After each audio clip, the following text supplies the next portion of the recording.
வணக்கம். என்ன செய்தி பார்க்க போறோம்னு கேட்டீங்கன்னா, 43 குழந்தைகளுடைய உயிர் திராவிட மாடல் ஆட்சி என்ன பதில் சொல்ல போகுது? இன்னைக்கு சமூக வலைத்தளத்துல எத்தனையோ செய்திகள் ட்ரெண்டிங்கா இருந்தாலும் இந்த செய்தி தான் ரொம்பவே அதிகமா பேசப்படுது. ஆனா தொலைக்காட்சியில இந்த செய்தியை மட்டும் யாரும் ஒளிபரப்பு பண்ணிருக்க மாட்டாங்க. ஆனா செய்தி சொல்லியிருப்பாங்க, ஆனா விவாதம் வச்சிருக்க மாட்டாங்களே. ஏன்னா இதுவே அதிமுக ஆட்சியா இருந்தா எத்தனை பேர் கதறி இருப்பான், எத்தனை பேர் போராட்டம் நடத்திருப்பான், எத்தனை விவாதங்கள் வச்சிருப்பாங்க. பகல்லையும் விவாதம் நடந்திருக்கும், மாலையிலும் விவாதம் நடந்திருக்கும், இரவும் விவாதம் நடந்திருக்கும். மொத்தத்துல அதிமுக தன்னுடைய தவறை உணர்ந்து மன்னிப்பு கேட்கிற வரைக்கும் இந்த விஷயத்த விடவே மாட்டாங்க. அந்த அளவுக்கு அழுது புலம்புவாங்க. ஆனா இன்னைக்கு 43 அல்லது 44 குழந்தைகள் பாதிப்படைஞ்சிருக்காங்க. திராவிட மாடல் ஆட்சியினுடைய தலைவராக இருக்கக்கூடிய ஸ்டாலின் ஐயா அவர்களும் அமைதியா இருக்கிறாங்க. அதோட மாணவர்கள் தானே பாதிப்படைஞ்சிருக்காங்க.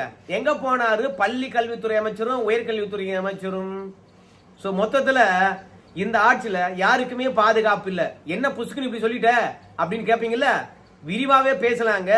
அதற்கு முன்பாக இந்த விவசாயினுடைய யூடியூப் சேனலை இதுவரைக்கும் நீங்க சப்ஸ்கிரைப் பண்ணலனா சப்ஸ்கிரைப் பண்ணிக்கிட்டு கொஞ்சம் சப்போர்ட் பண்ணுங்க. இப்போ நான் ஒரு விஷயத்தை படிக்கிறேன், நீங்க கேளுங்களேன். செப்டம்பர் 2021 திருச்சியில 23 மாணவர்கள். நவம்பர் 2021 காஞ்சிபுரத்தில் 6 மாணவர்கள். டிசம்பர் 2021 கடலூரில் 13 மாணவர்கள். பிப்ரவரி 2022 பெரம்பலூரில் 25 மாணவர்கள். ஆகஸ்ட் 2022 விழுப்புரம் 27 மாணவர்கள். அக்டோபர் 2022 அரியலூர் 13 மாணவர்கள். டிசம்பர் 2022 திருவண்ணாமலை 37 மாணவர்கள். பிப்ரவரி 2023 நாகப்பட்டினம் 13 மாணவர்கள். செப்டம்பர் 2023 திருப்பூர்ல 19 மாணவர்கள். டிசம்பர் 2023 ராணிப்பேட்டை 19 மாணவர்கள்.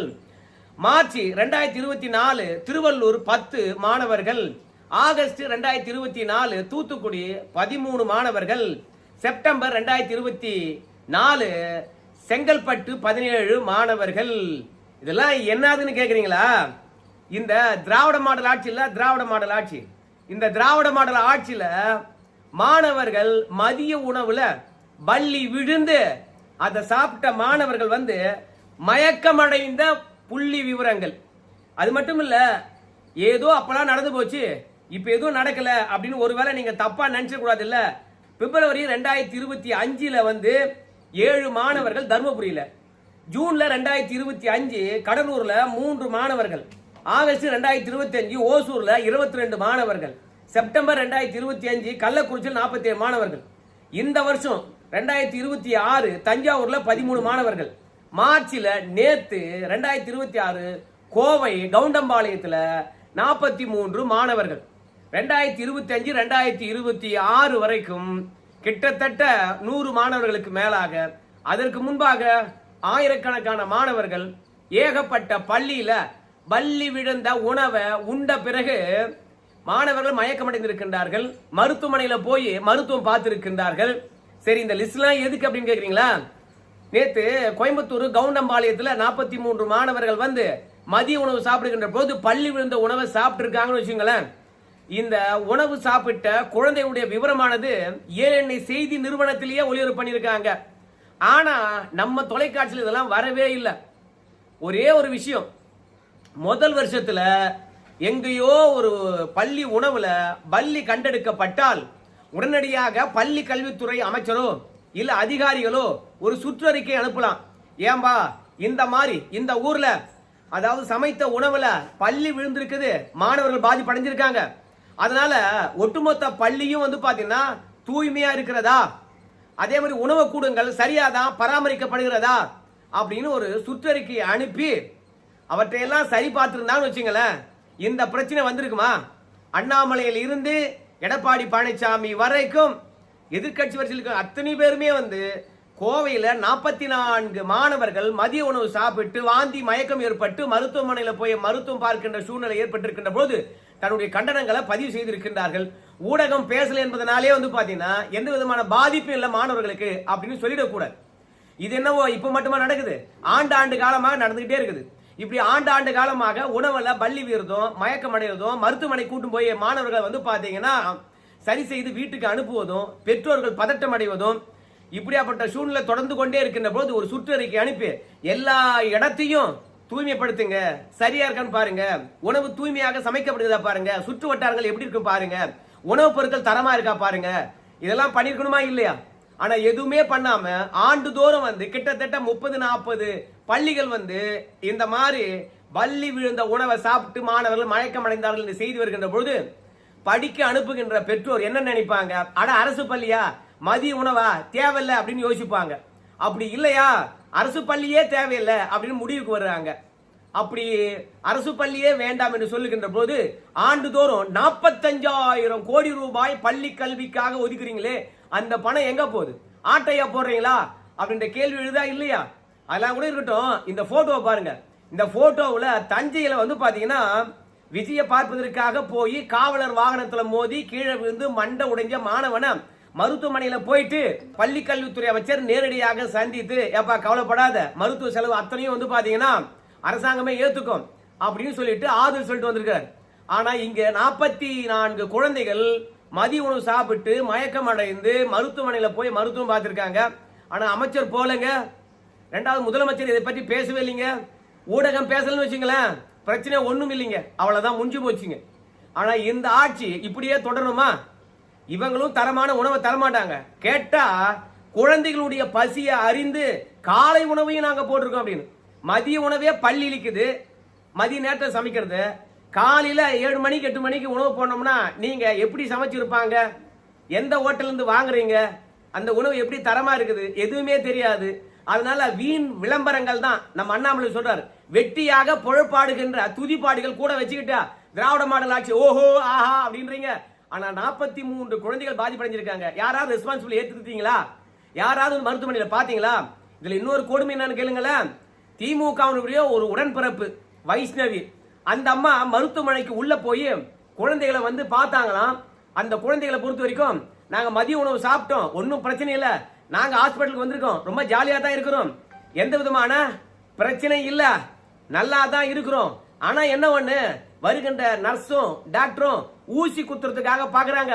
அப்படி ஊசி குத்துறதுனால கொஞ்சம் மனசுதான் பயமா இருக்குது, ஊசி குத்துருவாங்களோ வலிக்குமே அப்படின்றதுனால.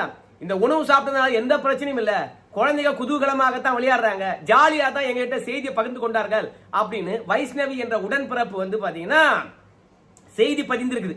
இதுவே இந்த வைஷ்ணவியுடைய குழந்தையோ இல்ல வைஷ்ணவி குடும்பத்தில் இருக்கின்ற குழந்தையோ இந்த மாதிரி பள்ளி விழுந்த உணவை சாப்பிட்டு மருத்துவமனையில் இருந்தா இப்படி ஜாலியா போஸ்ட் போடுவாங்களா? குழந்தைங்க ஜாலியா இருக்காங்கன்னு சொல்லிட்டு உருட்டலாமா? ஆனா வீடியோவை நீங்க பாத்தீங்கன்னா தெரியும், பெற்றோர்களை வந்து பாத்தீங்கன்னா குழந்தைய பாக்குறது கூட அனுமதிக்கல. ஆனா இந்த உடன்பிறப்பு மட்டும் எப்படி ஹாஸ்பிட்டலுக்குள்ள விட்டாங்க தெரியல. பள்ளி கல்விக்கு பொறுப்பா இருக்கக்கூடிய அமைச்சர் வரல, இந்த உடன்பிறப்பு மட்டும் போய் சூப்பரா இருக்காங்க, மீதெல்லாம் புரளி அப்படின்னு சொல்றாங்க. அதாவது 44 குழந்தைகள் மதிய உணவு சாப்பிட்டிருக்காங்க. பள்ளி என்பது அதிக விஷம் இல்லாத பொருள் தான், ஆனா ஒவ்வாமை ஏற்படும் தான், பயத்துல கூட உயிர் போகின்ற நிகழ்வு இருக்கா இல்லையா? அப்போ எந்த அளவுக்கு வந்து உணவை வந்து சமைக்கின்ற பொழுதும் சரி, உணவுப் பொருட்களை கொள்முதல் பண்ணுகின்ற போதும் சரி, எவ்வளவு சுத்தமா பார்த்து சமைக்கிறோம், அதை பற்றி யாராவது ஒருத்தர் பொறுப்பேற்றுக்கிட்டாங்களா? மொத்தத்துல சமைக்கிற ஆயா சரி கிடையாது, அரிசி கொடுத்த அமைப்பாளர் சரி கிடையாதுன்னு அவங்களை பதவி நீக்கம் பண்ணுவாங்க. அவ்வளவுதான். அரசாங்கம் செய்கின்ற தவறுக்கு அரசு அதிகாரிகள் பலி கொடுத்துட்டா போதும், திருப்தி அடைஞ்சிருவாங்க பெற்றோர்கள் அப்படின்னு சொல்லிட்டு திராவிட மாடல் ஆட்சியானது அமைதியா இருக்கிறது. இதெல்லாம் ஒரு புறம் இருக்கட்டும். திராவிடத்தில் இருக்கக்கூடிய ஒட்டுமொத்த முட்டு குடுத்துகளும் செங்கல்பட்டுல ஒரு விஷயம் நடந்திருக்கு. ஒரு மாணவிய கூட்டு பாலியல் பலாத்காரம் பண்ணிருக்காங்க. 2 பேரை கைது பண்ணிட்டாங்களாம். ஆனா இந்த கூட்டு பாலியல் பலாத்காரமானது இன்னைக்கு மட்டுமே நடக்குது. எத்தனை நடந்திருக்கு இந்த ஆட்சியில? கேட்டா திராவிடத்தில் இருக்கிறவங்க என்ன சொல்றாங்க? ஏங்க, எங்க ஆட்சியை பொறுத்த வரைக்கும் குற்றம் நடந்தால் தைரியமா வந்து பெண்கள் புகார் அளிக்கிறாங்க. அதிமுக ஆட்சியில இந்த மாதிரி குற்றங்கள் நடந்தது, ஆனா புகார் கூட அளிக்கலைங்க. அவங்க புகார் அளித்தால் அவ்வளவுதான், அதிமுக ஆட்சி மிரட்டிடும் அப்படின்னு சொல்லிட்டு குற்றங்கள் அதிகமா வெளிவரத்துக்கு காரணம், நாங்க பிரச்சனையை தீர்ப்போம், தண்டனை வாங்கி கொடுப்போம். பத்தியா கோவையில கூட்டு பாலியல் பலாத்காரம் எவ்வளவு சீக்கிரமா விசாரிச்சோம் பாத்தீங்களா? எவ்வளவு சீக்கிரமாக சிறையில் தள்ளணும் பாத்தீங்களா? வாழ்நாள் தண்டனை வாங்கி கொடுத்தோம் பாத்தீங்களா? குற்றவாளிகள் தப்பிக்க மாட்டாங்கன்னு சொல்லிட்டு எங்க ஆட்சி மீது நம்பிக்கை இருக்குதுங்க. அதனால பாதிப்படைஞ்சவங்க வந்து பாத்தீங்கன்னா புகார் தராங்க அப்படின்னு உருட்டுறாங்க. அட பாவீங்களா, குற்றங்கள் நடந்து அதுக்கு தண்டனை வாங்கி தரத்துக்கு முன்பாக குற்றங்களை தடுக்கணும். அதான் ஒரு நல்ல அரசாங்கம். அதை விட்டு வேணுமனே வந்து போட்டோ ஷூட் மட்டும் எடுத்துட்டு பெருமை பேசுறது எந்த விதத்தில் நியாயமா இருக்கும்? இந்த போட்டோ பாருங்க, இந்த போட்டோவில் இருக்கிறவங்க டிடி, அதாவது வெல்லும் தமிழ் பெண்கள் என்று நினைக்கிறேன், இல்ல கல்வியில் சிறந்த தமிழ்நாடு. ஏன்னா இந்த அரசாங்கமானது அடிக்கடி ஏகப்பட்ட விழாக்கள் நடத்துது, ஏகப்பட்ட விழாக்களுக்கு பேர் வைக்குது, எந்த விழா என்னன்னு நமக்கு தெரிய மாட்டேங்குது. அதனால கல்வியில் சிறந்த தமிழ்நாடு அப்படின்னு சொல்லுகின்ற போது காலை உணவு திட்டத்துல சாம்பார் போடுறாங்கல்ல, அந்த சாம்பாரானது சூப்பரா இருக்குது அப்படின்னு இந்த தொகுப்பாளினி தான் வந்து பாத்தீங்கன்னா முட்டு கொடுத்தாங்க. இந்த சாம்பாரை சாப்பிடறதுக்கே நான் மீண்டும் போய் பால்வாடியில சேரலாமோ என்ற ஒரு ஆசை இருக்குது அப்படின்னு சொன்னாங்க. இப்ப கோவை கவுண்டம்பாளையத்துல போய் இந்த சாம்பாரை சாப்பிட வேண்டியதுதானே, யார் வேணான்னாங்க? சோ மொத்தத்துல ப்ரமோஷன் பண்றதுக்கு பணம் கொடுத்தா போதும், வாய் இருந்தா போதும், எதை வேணாலும் பேசுவாங்க. அதுதான் இங்க திமுக ஆட்சியில நடந்து கொண்டு இருக்குதுங்க. இப்போ திமுகவினுடைய மாநாட்டுக்கு போனாங்க, 20 பேர் வந்து வேன் கவுந்து ரத்த வெள்ளத்துல கடந்தாங்க. திமுக உடன்பிறப்புகளை பொறுத்த வரைக்கும் அதை பற்றி கவலைப்படவே இல்லை. விஜயனுடைய நிகழ்வுக்கு போய் ஒரு மாணவன் கேள்வி வந்துட்டான், அவனை நேரடியா பார்த்து ஆறுதல் சொன்ன நம்முடைய அன்பில் மகேஷ் பொய்யாமொழி, திமுகவுடைய மாநாட்டுக்கு வந்தவங்க கீழே விழுந்து அடிபட்டு இருக்காங்க, 20-24 பேர் ஹாஸ்பிட்டல் இன்னும் இருக்காங்க. அவங்கள பார்த்து ஆறுதல் சொன்னாங்களா? அவங்கள பார்த்து ஆறுதல் சொல்லிடக்கூடாதான். அப்படி ஆறுதல் சொன்னா திமுக மாநாடு நடத்துகின்ற போது எத்தனை உயிர் பலி வாங்குது பத்தியா, எத்தனை பேர் காயமடைகிறாங்க பத்தியா அப்படின்னு சொல்லிடுவாங்களாம். வெறுமனே காலி சேர்களுக்கு முன்பாக கதையா அளர்ந்த திராவிட நாயகன் அவங்க மாநாட்டுக்கு வந்தவங்க அடிபட்டு இருக்காங்க, அவங்களையும் பார்க்கல. பள்ளி பிள்ளைகளை பொறுத்த வரைக்கும் ஒட்டுமொத்தமாக பள்ளி விழுந்த உணவை சாப்பிட்டுருக்காங்க, அவங்களையும் போய் பார்க்கல. மொத்தத்துல இந்த ஆட்சியில பெண்கள் என்றால் பாதுகாப்பே இல்லை என்று சொல்கின்ற அளவுக்கு கூட்டு பாலியல் பலாத்காரம் நடக்கிறது. இந்த ஆட்சி தொடர்ந்து வேணுமா வேணாமா அப்படின்றத முடிவு பண்ணுங்க. ஏன்னா ஆண்டாண்டு காலமா வந்து பாத்தீங்கன்னா இந்த மாதிரி தான் நடந்துட்டு இருக்குது. அதோட திருச்செங்கோடு விஷயத்தை பற்றி பேசிட்டு நான் அதை முடிச்சிடலான்னு நினைக்கிறேன். ஏன்னா அதிமுக ஆட்சியில ஏதாவது ஒரு பேனர் விழுந்து போச்சுன்னா ஊடகமானது லபோ லிபோ திபோ தபோன்னு கத்துவாங்க. ஆனா திருச்செங்கோடுல ஒரு பள்ளி மாணவனுடைய தலையில விழுந்து அந்த பள்ளி மாணவியினுடைய மண்டை உடைஞ்சிருக்குது. அந்த மாணவி வந்து நல்ல வேலையா பொழைச்சுக்கிட்டாங்க, கதறாங்க.